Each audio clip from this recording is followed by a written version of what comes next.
তো হ্যালো বন্ধুরা, good afternoon, শুভ দুপুর। আর আজকে হচ্ছে শনিবার। আজকে জানো তো খুব একটা ভালোই দিন, মানে আজকে হচ্ছে একাদশী, তার সাথে চলছে শ্রাবণ মাস, আবার শনিবার। তো আজকে আমি তাই ভাবলাম যে সব কিছু মাথায় রেখে আজকে আমি ভেজ রান্না করব। তো কি করব চলো তোমাদের সাথে শেয়ার করব। তো দেখতেই পেলে এখানে আমি আজকে বানাবো ডালিয়ার খিচুড়ি।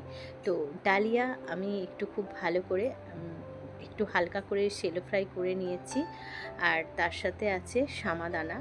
তো দুটোই আমি ভালো করে একটু হালকা করে ফ্রাই করে পরিষ্কার করে ধুয়ে, আর এই যে মশলাটা কষিয়ে নিয়েছি, ফোড়নে দিয়েছি তেজপাতা, জিরে, শুকনো লঙ্কা, টমেটো, আদা বাটা।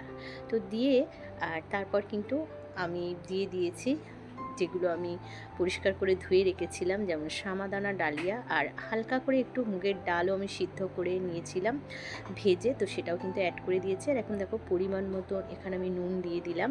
তবে এর মধ্যে আমি কোনো রকম ঠান্ডা জল কিন্তু ইউজ করিনি, আর আমি কখনোই রান্নায় ঠান্ডা জল ইউজ করি না। আর এই তো দেখো একদম ডালিয়ার খিচুড়ি রেডি হয়ে গেছে, আর উপর থেকে কয়েকটা কাঁচা লঙ্কা আর ঘি। তো এই আজকে থাকবে আমাদের দুপুরের লাঞ্চ মেনু, আর ফাইনাল লুকটা তোমরা দেখে নাও। আর এর সাথে আমি রাখবো একটু পাঁপড় ভাজা। আর কিছু বিশেষ করলাম না, যেহেতু আমি ডালিয়ার খিচুড়ির মধ্যে দিয়েছি সবজি, তাই আর কোনো রকম ভাজা করলাম না, তবে পাঁপড় ভাজাটাই আমি করলাম। তো এখানে দেখো প্লেটিংটাও আমি করে নিয়েছি, তোমাদের সাথে শেয়ার করে দিলাম। তো দুপুরে আজকে এইটাই থাকলো লাঞ্চ মেনু। তোমাদের কেমন লাগলো অবশ্যই কিন্তু কমেন্ট করে জানিও। শ্রাবণ মাসে দুপুরবেলা এরকম লাঞ্চ মেনু কিন্তু মন্দ লাগে না, তাই না? টাটা।